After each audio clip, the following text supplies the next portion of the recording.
गुजरात के गिर सोमनाथ तट पर ब्लू इकोनॉमी के तहत शिप बिल्डिंग उद्योग को नई गति मिल रही है। पारंपरिक कारीगरी और आधुनिक तकनीक के समन्वय से स्थानीय आजीविका को मजबूती मिल रही है। पीढ़ियों से कारीगर हाथ से लकड़ी की बोट्स बनाते आए हैं, लेकिन अब उनकी जगह धीरे धीरे फाइबर रीइंफोर्स्ड बोट्स ले रही हैं, जो समुद्र में अधिक टिकाऊ और सुरक्षित साबित हो रही हैं। सरकारी योजनाओं के तहत बोट्स के नवीनीकरण, इंजन और जीपीएस पर सब्सिडी मिलने से मछुआरे और बोट निर्माता कम लागत में आधुनिक तकनीक अपना रहे हैं, जिससे उनकी आय और सुरक्षा दोनों में सुधार हो रहा है।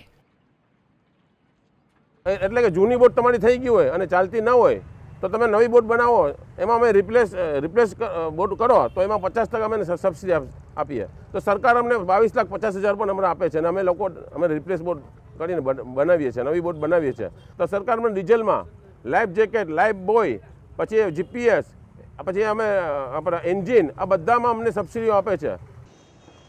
बोट मालिकों के लिए फाइबर बोट्स की ओर बढ़ता कदम केवल आधुनिकीकरण नहीं, बल्कि समुद्र में सुरक्षा और आजीविका के संरक्षण से जुड़ा अहम बदलाव बन गया है।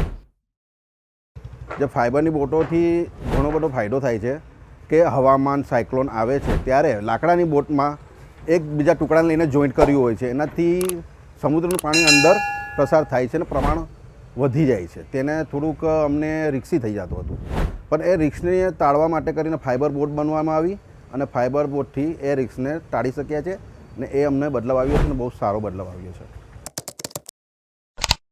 ये बदलाव नाव निर्माण क्षेत्र को भी नई दिशा दे रहा है।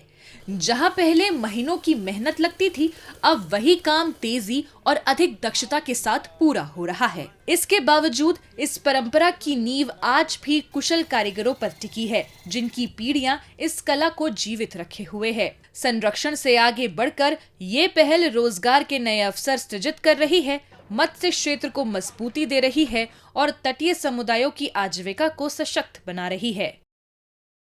पहला लाकडानी बनावता था त्यारे बहु टाइम जातो तो अमने बहु लांबो समय लगतो तो बनाववामां, भाई हाथथी करवुं पड़तुं। हवे फाइबर ग्लास आवी गयो એટલે પછી અમને ટાઈમ એટલો નથી લાગતો।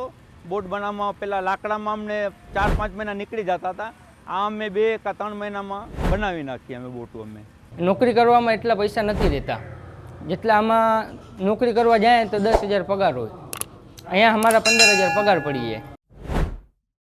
गुजरात जहां देश की ब्लू इकोनॉमी में अपनी मजबूत भूमिका तय कर रहा है, वहीं गिर सोमनाथ पारंपरिक कौशल और आधुनिक तकनीक के संगम का एक अहम उदाहरण बनकर उभर रहा है।